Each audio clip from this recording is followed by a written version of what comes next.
I spent a long time in school, and as PTs, we're required to continue to go through continuing education to keep your clinical skills up. But no one teaches you in school about business. But we're in the business of helping people. We're in the business of helping people feel great again. And there's so much to know that we don't know as PTs or just as quote unquote educated individuals. So to me, it was very important to find someone like Jared Carter, drjaredcarter.com, to follow, because I said, look, here's someone like Jared who has been doing this successfully longer than me. So why don't I invest and learn from him? I learned a whole lot, and it really excelled my business, allowing me to spend more time with my family, allowing our business to grow, and minimizing mistakes along the way, because you had already gone down that road. So I felt and continue to feel that it's worth investing financially to do so, because we as PTs are required to do all this time in training. We spend all this money in school. We're required to continue that training after school every year. But in terms of business, there's nothing out there unless you find a great coach.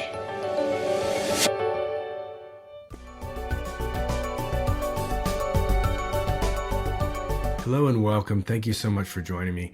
Today's episode is an interview of a longtime coaching client of mine and private practice owner, Jim Palmer. He has a completely mobile practice in New York City that has grown over the last 6+ years to multiple clinicians, as well as multiple services outside of physical therapy. He's done an amazing job of building, and he's learned a lot along the way, a lot of which you'll hear in the episode today. You'll also hear that, like most of the times in this podcast where I'm featuring someone who's been a part of my mastermind, we are going to do a featured member deep dive Q&A. So everyone who's a current member of our mastermind is going to be able to ask Jim all the questions that they have, and we're going to dig deeper into his number one referral source, which are concierge physician practices, and all the steps that he takes with each one to get his foot in the door and to develop them into a referral source for his practice and make sure they continue to send patients over time. So if you hear anything in here that you want to ask him about, or if you want to hear that deep dive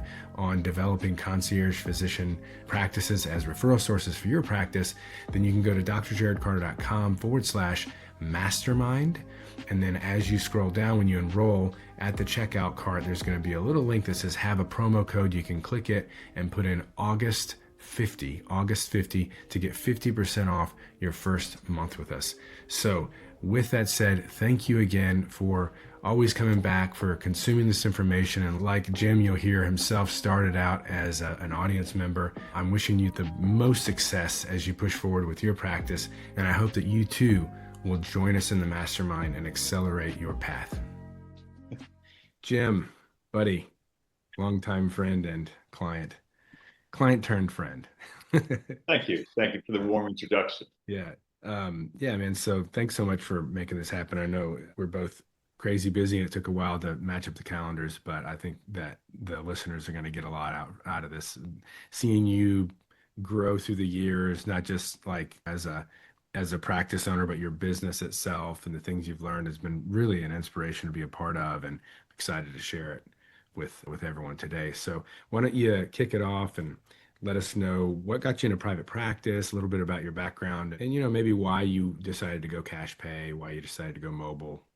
Yeah, good questions. And Jared, thank you for having me. I've been a fan of you and your podcast for a long time, and this is one of the big reasons why I did get into cash pay. A little bit about me: I started practicing all the way back in 2004, and have worked many staff jobs. Took the role as clinic manager, clinic director along the way, and just felt very handcuffed from a treatment perspective, where I didn't have enough time to see my clients. There wasn't enough time for me to use my hands in terms of manual therapy. The insurance, just kept pushing. The companies kept pushing the demand on the therapist to see more and more patients every day, every year. I felt like it was a carrot that just kept getting moved further and further away.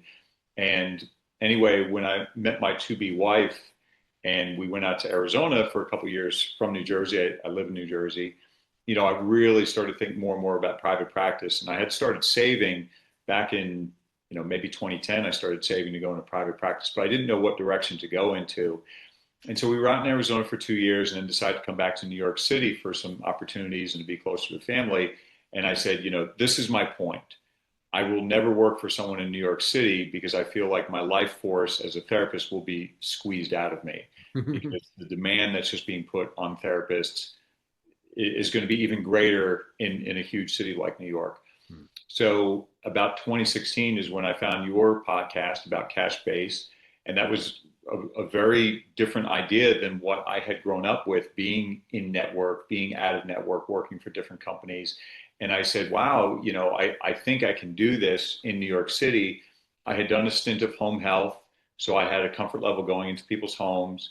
I was a volunteer first responder for many years in high school through my 20s, my early 30s. So I was comfortable working outside of the clinic. And I just said, well, how can I bring the clinic to people in New York? And being a city of convenience and being super busy, I felt this would be a place I could do cash based because people have little time, they're time poor, and they have the means. And so that's where I started out in 2019 before the pandemic, being a mobile cash based practice in New York City.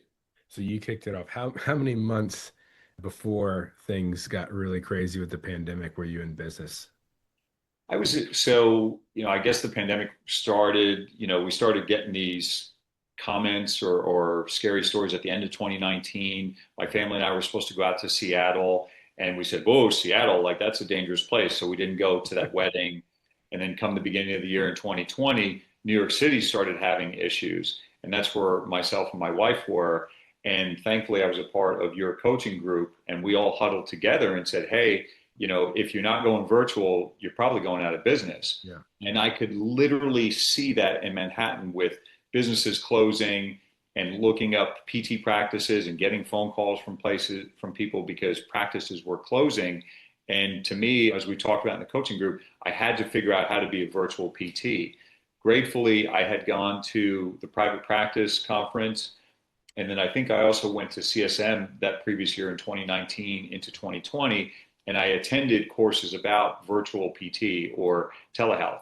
Cool. And I had never been exposed to that before. So I had some awareness. And then now this was the big push because I didn't want to go out of business. It was just myself. And I didn't want my small business to just go away. So I had to figure out how to be a virtual PT, writing out all my exams, writing out my treatments without being able to touch someone, without any equipment, and me not being in the room with them. It was completely different than what I'd done before. But I said, there's no other choice. It's either that or go out of business. And I'm grateful that I was able to pivot that way, as many people did. Yeah, yeah. And yeah, our group, I think, did a really good job of that. We've really quickly got that kind of quick start guide up and published, which I think is still available. I mean, if you're listening to this and you've never done telehealth, maybe you're new to private practice or you've started since the pandemic, this can happen at any point in time again. I hate to say it, but it can, and it probably will at some point. And so just being ready to, it doesn't take long if you have the right resources that you've done. I mean, and there's so much free stuff out there. It can be very quick to just turn the key and say, Right, all right, everything is shifting online until we figure this thing out. right. And so, yeah, I mean, you continue to do a lot. Like I'd say longer than most of our colleagues and my coaching clients. You continued on the telehealth. Obviously you added back in, but you just had a lot of those clients stay virtual for a lot longer than most. Yeah, I do have a handful of fitness clients that I've met maybe once in person and have continued to work with for years virtually. That's And awesome. then again, New York being very dynamic, where people are traveling here and there for business or for pleasure, it's another selling point for us to say, hey, continue your fitness, Mhm. continue your PT care while you're in Europe, you're in another state, you're on a boat somewhere, and we can continue to show up for that period of time and where your accountability. So the healing, the getting better, the fitness doesn't have to stop. Now, thanks to learning that lesson during the pandemic, we hop on a Zoom call or another venue and we're able to continue helping people. And it is another selling point. And not to go too far down that rabbit hole, but I'd love to ask, what would you say is the most unique or interesting location of one of your telehealth clients that you're doing a session and they're in? another part of the world or another I, situation? I mean, two things that popped in my head were one family that was out on a yacht sailing the ocean together on the yacht. And so we worked with the family during that. And then I worked with someone who's from Hollywood, and they were out on location in another country during the pandemic and they couldn't get any care. So somehow they found me through a referral partner. And then I showed up and was helping this person during their film shoot while they were off in another location. That's so cool. And Yeah, Starlink has changed a lot of things too. It absolutely. really has made a lot possible Yeah, in that realm, right? yeah, So so you started right before the pandemic, yeah, pivoted as you needed to, and made it through solid. yeah, How has things, how have things progressed since then? You were a one-man show at the time, all yeah, mobile. What does your practice look like now, yeah. 5 or so years later? Yes. So now we're in our 6.5 year. I have a wonderful team with me. I have a full-time virtual assistant who answers our phones, and she does soup to nuts for us. It was amazing. I also have a team of PTs that are, again, they're all mobile and they all bring different expertise. We have a golf program, so we have a golf therapist. We have a women's health, concierge medicine. We have ortho, we have neuro. We have a small team of PTs that are out making house calls in New York, Brooklyn, Long Island. And, we're not only offering physical therapy, but we offer medical fitness. We do stretch and recovery sessions. We do athletic performance sessions. And now, with the start of our golf PT and performance program this year, so 8 months ago, that program has been steadily growing. And we're looking into including other things like a golf membership for that now, partnering with other people in Manhattan for different access points.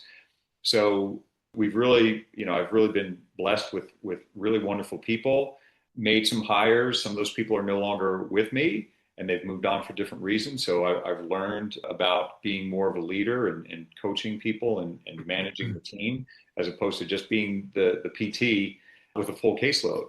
And that's how really the practice has evolved over time. Yeah. So I'd love to get into the hiring and management and things that you've learned in that process that you just mentioned.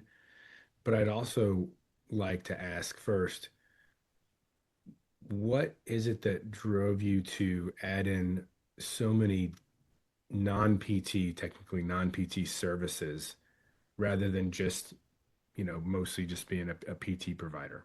Because again, going back to working in a clinic, it was PT, once the insurance company says you're done, you're done. Or once you feel that you were good enough, you were done.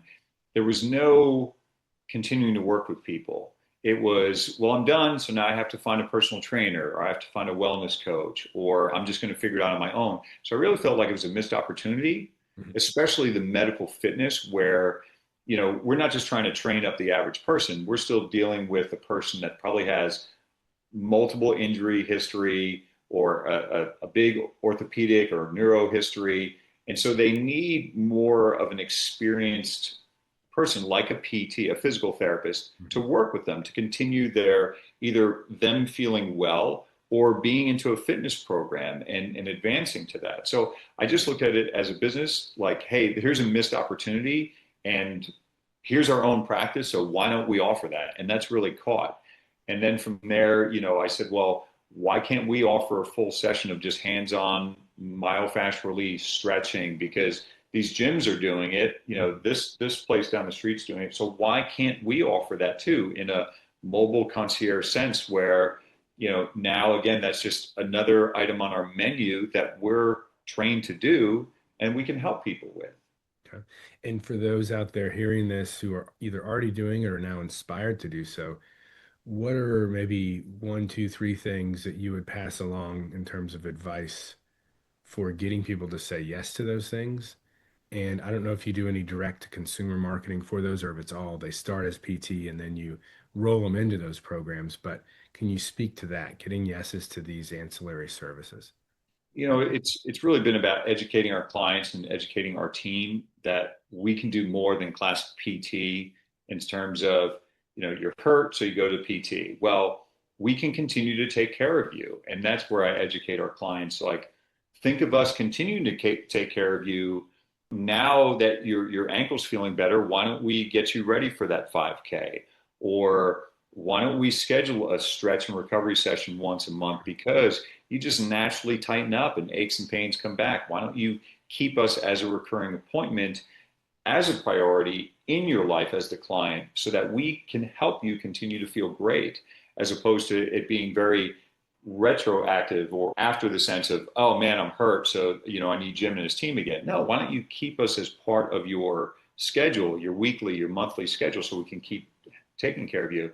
And then it's teaching the team too, where again, that mindset for us PTs has been, watch out for the Medicare police, watch out for the insurance police, do your documentation. Don't keep people too long in therapy because, someone's going to come bust down the door and throw you out of business, or keep doing your documentation, keep treating people right as a PT. You're just doing it for a longer period of time underneath another service. Mm-hmm.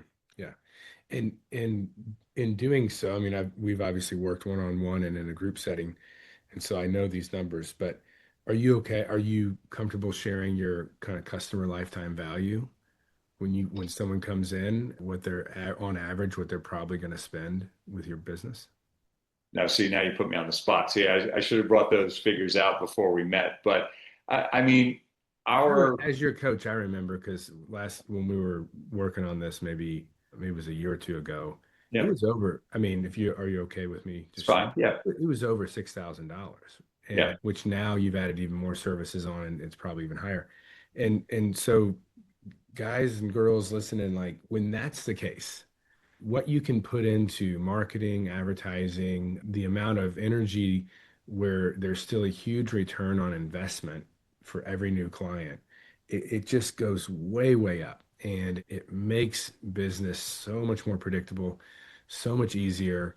You don't need nearly as many new patients, and you can still No, continue to grow and grow your team. And so, I mean, I just want to really drive this home. And even with things like memberships and recurring revenue that we've talked a lot about on this podcast and video show, it's like, man, that's where you really stabilize your business. Like, and Jim's a great example of that. So well done there. I really thank you. appreciate you getting into the details of how to sell on those things. So, and what we'll probably do is we can do it when you're featured member Q&A coming up here next week. We can do a deeper dive on like how you coach your team to Sure. sell those services because I think Yeah. that would be really, really useful for the mastermind. Well, and I think for the people listening, the biggest point is thinking about how much time and money is spent to acquire a new patient or new client. Mhm. Why not continue that life cycle? You've already built up that rapport and trust. People come to PT because they like their PT and hopefully they're getting better too. So now you combine that where they like you and you're helping them get better. Why not continue to offer them an olive branch to continue with you in another format? Yeah. And when you just said people come to PT because they like their PT, I imagine there are plenty of people that heard that and might have like scoffed or thought, no, that's not right. Yeah. But I mean, listen to your patients. And over time, we all get those patients that went somewhere else, right? Didn't get great results, but they went to that PT for like 6+ months.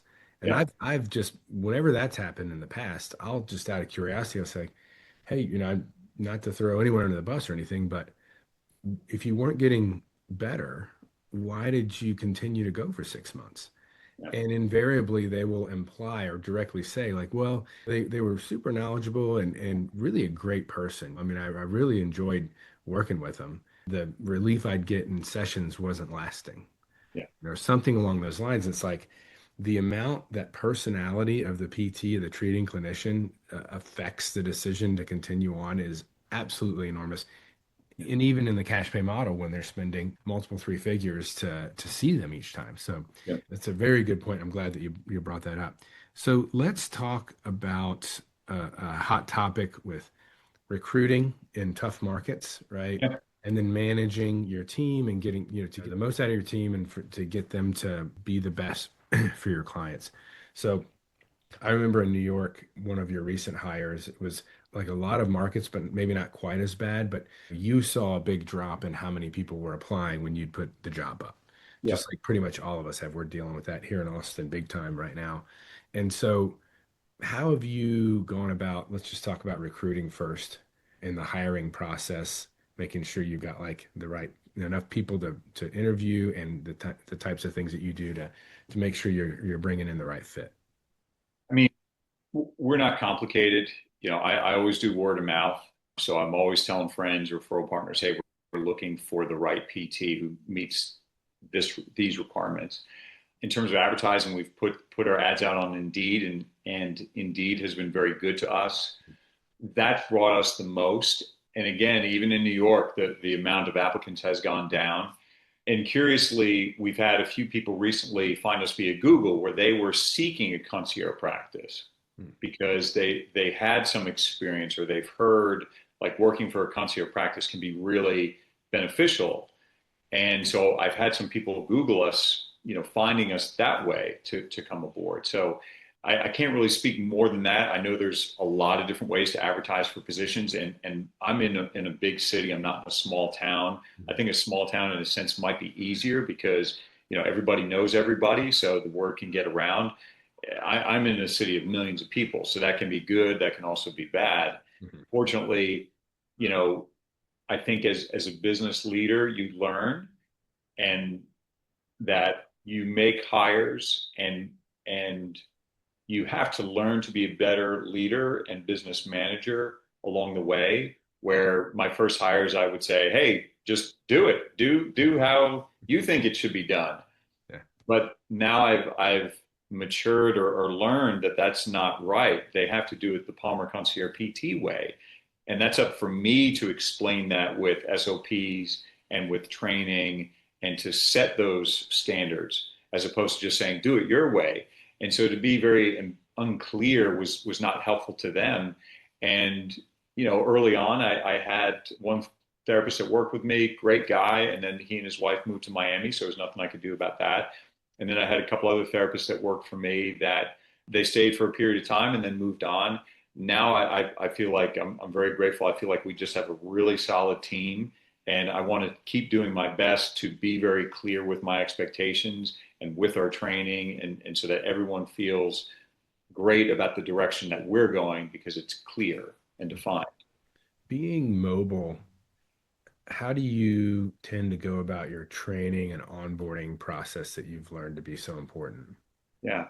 So early on, I did virtual training where I would meet via Zoom and then I would record it and go that way. And it's very important for me personally to have a team feeling where I realize that I'm not in a clinic seeing my team every day and they're not seeing me every day. And we're not, bumping elbows in adjoining treatment tables. Mm-hmm. And I'm not seeing my front desk administrator every day. So I've learned with the PTs, with our most recent hire that started in July, that I was going to meet her in person and do the training. And I had the training all laid out. And this is what we're going to do today. And we would sit and we do it together. Where previously I would make videos and say, read this, follow this. Mm-hmm. But it was the open dialogue, the ability to have that conversation and to learn as I was presenting, I think did much, much better. And I feel with this therapist, we're off to the best start yet out of hiring because I was more organized and because I was very clear with the expectations. I also, make sure that I'm doing not weekly check-ins with the PTs, but, almost weekly check-ins depending on who needs what. We do a monthly business meeting together and we all get together. I pay the team for their time to come to the meeting and we all do a Zoom meeting together. And then once a quarter, I take everybody out. We do a nice happy hour dinner together and hopefully the whole team can come minus our virtual assistant because she's on the other side of the country. But I feel bringing everybody together is very important for us to get to know each other and for us to develop trust in each other. Great. Because we're a mobile practice. Oh, absolutely. I love it. And you mentioned a couple of times setting clear expectations. Can you give us some examples of what those actually are? Yeah, so like say for instance on the treatment side of things, when you come into a person's home or to their office to provide therapy, this is how you want to be dressed. This is how you want to greet the doorman. This is what you want to be prepared for. So for instance, we take it for granted as PTs, we're looking at the medical chart, we look at their diagnosis, the doctor's prescription, and then we show up, we say, okay, no problem. But all these other things to prepare for the meeting, as well as knowing when it would be convenient for you as the therapist to have the next appointment. Because we're mobile, it's not just putting the person on the schedule, it's knowing when you can get to them Mhm.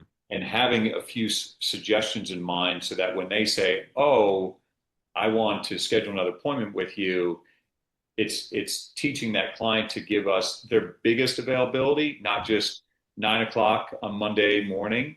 Like we need chunks of time, and the PT needs to show up knowing that. Yeah. Having good follow-up communication where we send the client after their first visit, we send them their PT plan, and it's got pictures and it's got directions and it's got, a write-up of what happened on the first session. And this is, I predict seeing you twice a week for the next 4 weeks to do this. Mhm. And having that plan, that's another thing I teach the PT team. Very good. Great. Gives us a good idea, and those are obviously good things. Some of those things cross over into brick and mortar for sure. Yeah. But yeah, that's the mobile clinic it's a unique animal, as you know. Yeah. And so yeah, for those that are out there doing that specifically, I know they're getting some special tidbits of advice here. Yeah. And with that, it's teaching our VA, who is in Portland, Oregon, by the way, how she can use Google Maps of Manhattan and say, okay, this is where the Yeah. PT lives. You're going to click on subway. This is where the client lives. How long does that take? Okay, so now you're going to look at where they are at 9 o'clock, how long it'll take them to get to this new eval, and then you can plan out their next appointment from there. And that's how you can offer times to the clients by using Google Maps. Great. Love it.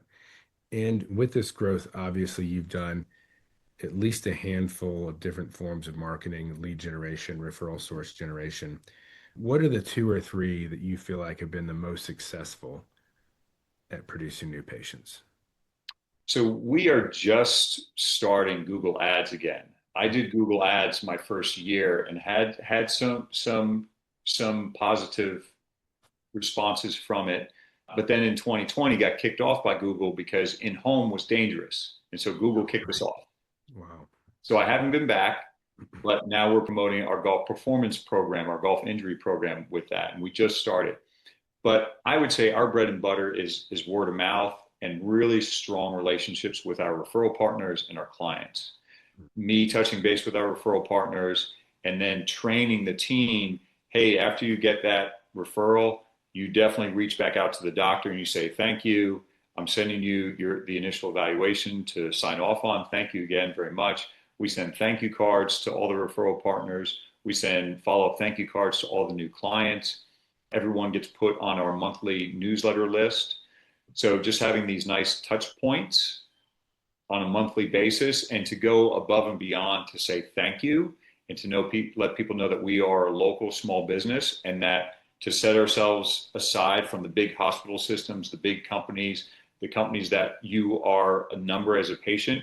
We want you to know that we care about you and that we're in this for the long term. With you, your referral partner, your family, we're here to take care of you for a long time. I treated somebody's son back in 2020 during the pandemic. The father just reached out to me 6 years later that I just started working with, and now my colleague is working with him tomorrow because now the father is older, he's got some aches and pains. But he reached out to me, and I said, what made you reach out? He said, oh, you emailed me. Well, I haven't emailed him. It's just he's getting our monthly newsletter. That's awesome. Yeah. I love that when you know that the work you've put in consistently over the years has stayed in front of people and worked. It brought them back in. And if you weren't doing, I get your emails too. If you weren't staying consistent with that, I mean, it's probably pretty likely that 6 years later he might have just looked for something closer to him or whatever the case may be, and not necessarily remembered. So that's a great story. You mentioned doctors in terms of your referral partners. Are there other referral partners that are non-physician types that have worked out for you or not? I've looked, now 6.5 years, I can say, I've tried this, I've tried that. What is yielding the best results? For us as a concierge practice, aligning ourselves with other concierge physicians or moreover concierge groups, where in New York and I'm sure many large cities where there are membership programs where patients can become members. And it's a concierge practice where they can say, hey, I'm this age, I've got diabetes, I've got this going on, or we've got kids and this is what's going on. And they contact that concierge practice, and then we have a great relationship with that concierge membership. And so when PT or fitness comes up, we are in that Rolodex. And so then we will get called for a number of things. That to me has been the biggest. I definitely don't forget our one-off referral partners who are physicians in private practice, because that's what we are. I've also, in New York, because I'm a runner, I've reached out to many running groups. I've never gotten a large traction from it, just because, again, in New York, there are so many PTs and there are so many runners that are PTs that it's very easy just to go to an in-network clinic and the runner gets seen. And that's fine. That just hasn't been our main draw, which I thought was going to be when I went to Manhattan, but it turned out it wasn't. And because we're concierge, because we're mobile, because we believe in high customer service, that we have gravitated and clients have gravitated to us coming from that concierge mentality. Yeah, yeah. And that's been the most beneficial for us. Great. So I think maybe, next week when we do our Q&A with you in the mastermind, I'll extract more like detailed step by step. These are the actual tactics that you would use if you were approaching a new concierge doc practice. Yeah. How to get your foot in the door, the types of things that you found they've responded well to, what kind of follow-ups to help develop the referral or the relationship more. Yeah. And then also, of course, the detailed things that you do with each referral of every new patient. So we'll dig into that. For anyone who's interested, you can join us in the mastermind to hear all those steps. So I'd love to just kind of wrap it up with maybe the 1, 2, or 3 things that you'd like to pass on to anyone who's either thinking about going into cash practice or is in cash practice and looking to improve and learn from someone who's now 6.5 years into it and doing really well. What are the big takeaways or pieces of advice you'd like to close out with? You asked me when we first started talking about why go into cash practice. I think another big reason I did that too was because I know that it's quite a commitment from a practice to hire a team to go through that insurance struggle for reimbursement or to be paid for claims. And that was another thing I said, well, it's just me. I don't have the capital to have a whole team to, duke it out with the insurance company for reimbursement or for payment. So that was another big reason. I'm sorry, guide me again in terms of your question. Just, over the last 6.5 years, Yeah. being in practice and finding the ways to be successful in this model, what are some of the bigger takeaways that you'd pass on to the audience?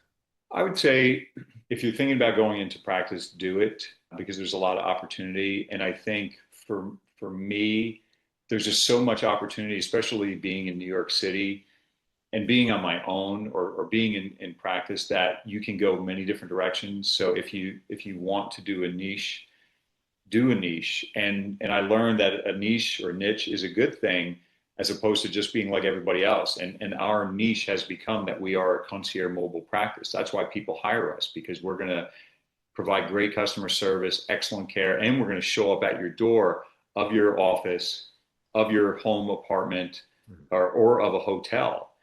And so I think don't be afraid to get your feet wet.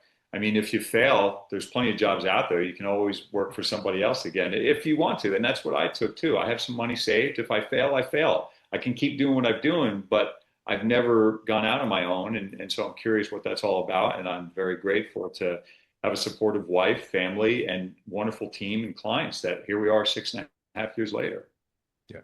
And through it all, you've been a great example of someone who's investing in coaching and in acquiring knowledge to speed the process. For anyone out there considering getting coaching, not necessarily with me, but just looking at private practice coaching, what are the things you'd tell them? Well, I look at it this way, like, look, I spent a long time in school, and as PTs, we're required to continue to go through continuing education to keep your clinical skills up.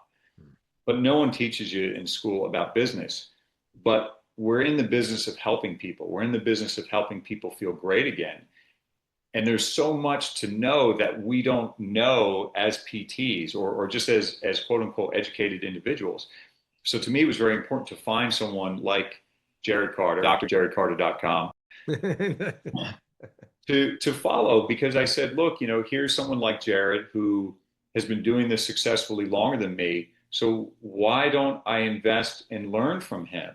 I learned a whole lot, and it really excelled my business, allowing me to spend more time with my family, allowing our business to grow, and minimizing mistakes along the way because you had already gone down that road. So I felt and continue to feel that it's worth investing financially to do so because we as PTs are required to do all this time in training. We spend all this money in school. We're required to continue that training after school every year. But in terms of business, there's nothing out there unless you find a great coach. Yeah. Yeah. Yeah. When I started in 2010, my practice is one of the first things I did was, is anyone teaching about this online yet? And unfortunately, there wasn't. So Yeah.